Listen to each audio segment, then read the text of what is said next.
President Obama is gearing up now for his State of the Union address tomorrow night.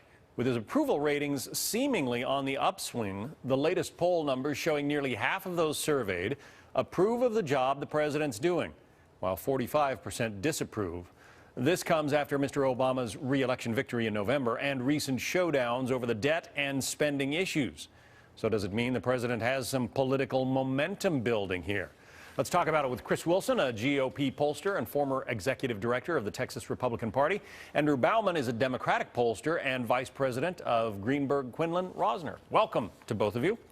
Thanks for having me. All right, so Chris, what about it? The president's approval ratings seem to be on the upswing. They are higher than the ratings for Congress.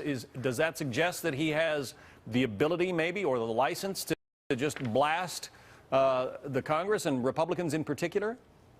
Well, I think everybody has ratings higher than the Congress right now, so I'm not sure that's a great comparison. But I do think this is probably the most important speech of the Obama presidency. And the question is, does he continue to talk about the far-left liberal issues he addressed during the inauguration speech, or does he pivot to the issues people care about, which is the economy? And that's what polls show that voters want to hear about, is what is he going to do about the economy? And the evidence is not that great. You've had Nancy Pelosi over the weekend saying that the fact that we have a spending and debt problem is a false argument. You've got him disbanding the Jobs Council. So I'm not optimistic, but it does appear from what the White House is saying that he's going to pivot to the economy now. But he's pivoted so much at this point, he's starting to look like a ballet dancer, and I hope that he makes the right decision. Andrew, do you agree that the economy is the #1 issue? Oh, it's definitely the #1 issue. There's no doubt about that. I do disagree that this idea that what he talked about at the inauguration were liberal left-wing issues, since almost all of them are supported by a majority of Americans. But I definitely believe that the economy is #1 for the public, and that's where the president is going to focus tomorrow night. Well, if the economy is the #1 thing, Chris, he did get reelected essentially, you know, on, well, I mean, Mitt Romney hammered him on the economy, and President Obama still got reelected.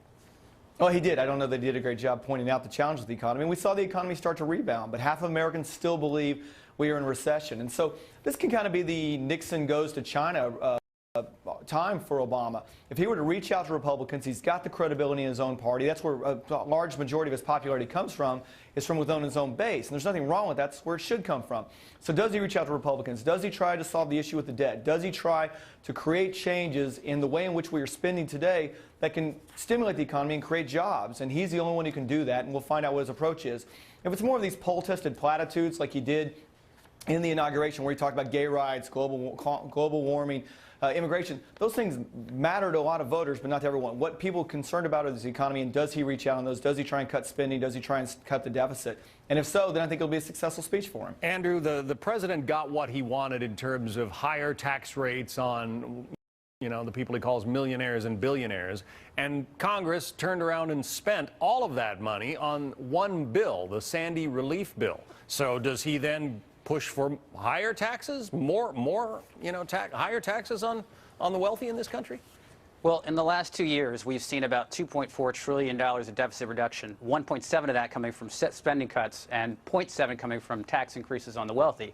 So I think there's still a lot of need for more revenue from upper income earners, and the public agrees with that. They want to see higher taxes still on the wealthy, and they want to see spending cuts too, and that's what the president and Democrats have put forward. I think he'll keep talking about taking that balanced approach, and if Republicans keep rejecting that and insisting that there can be no more revenues, they're not on the side of the public. Wait, quickly. Where have they put forward spending cuts? The president and Senate Democrats have put forward a balanced plan to move the sequester back by a year that's split evenly between spending cuts and new revenue. And the Republicans are rejecting that, saying they won't accept any revenue. So the Republican position right now is basically they would rather have the sequester happen. They would rather have it tank the economy and undermine our national security than agree to any more revenue increases and a compromise. And I think the public is going to see through that sort of extremist position. Well, the president, I mean, the sequester proposal came from the White House. So if it goes into effect, the president is essentially left taking his own medicine. And it was supported by 75% of the Republican House caucus. All right. Andrew Bauman, Chris Wilson, thank you both. Thank you. Thank you. Well, some new details on that deadly courthouse shooting.